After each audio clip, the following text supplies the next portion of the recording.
Fala galera, aqui é a Tati do Historizando e hoje a gente vai entender um pouco mais sobre o Antigo Regime. A gente vai entender o que significa Antigo Regime. Bom, primeiramente, antigo não vai ser um nome que a galera da época vai usar para si mesmo, né? Então, na verdade, esse nome vai ser usado por historiadores e historiadoras que vão se referir a um período entre o século XV e o século XVIII na Europa Ocidental. E não é só isso não. Esse período na Europa Ocidental vai ficar conhecido por algumas características semelhantes e por isso vai se aglutinar no chamado Antigo Regime. E que características são essas? Primeiro, o absolutismo. Já ouviu falar disso? As monarquias na época do Antigo Regime eram monarquias absolutas. Tá, mas o que significa isso? Os reis e rainhas da época, por isso monarquias, eram então considerados com um poder acima de qualquer outro. Então, todas as grandes decisões do Estado eram tomadas pelo rei. O rei tinha a última palavra e por isso ele era um rei absolutista, com um poder absoluto. Isso não quer dizer, é claro, que não existiam conselheiros nem nada do gênero, mas que a última palavra era do rei. Bom, não só o absolutismo, mas também o mercantilismo. E o que significa isso?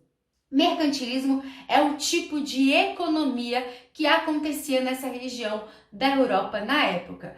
E esse sistema mercantilista também é muito relacionado, muito coladinho com o absolutismo.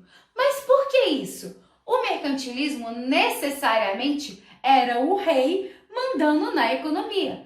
Então, um rei com poder absoluto vai ter um sistema econômico em que ele também vai mandar, em que a última palavra também seja dele. Então, o Estado acabava controlando a economia, controlava o que vendia, o que comprava, quais eram as tarifas. Tudo isso envolve a estrutura mercantilista. Mas não pense você que acabou as únicas características do Antigo Regime, porque ainda tem uma sociedade estamental. Nossa, mas o que significa isso? Sociedade estamental é uma sociedade dividida em estamentos. Tá, vai ficar mais claro.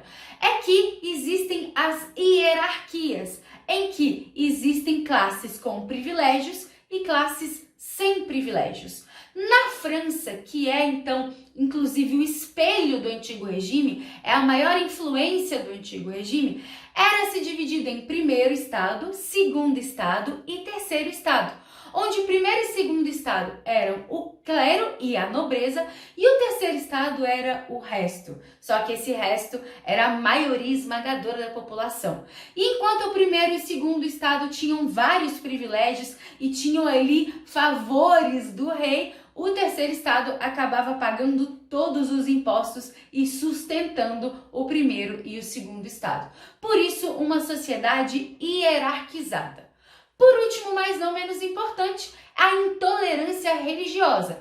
O rei, com poder absoluto, determinava a religião oficial daquele lugar, daquele país e, consequentemente, quem não era da religião, quem não praticava a religião do rei, acabava sofrendo e muito. E quando eu falo sofrendo e muito, muitas vezes é com a morte mesmo. E você, sabia disso? Te vejo na próxima. Um beijo!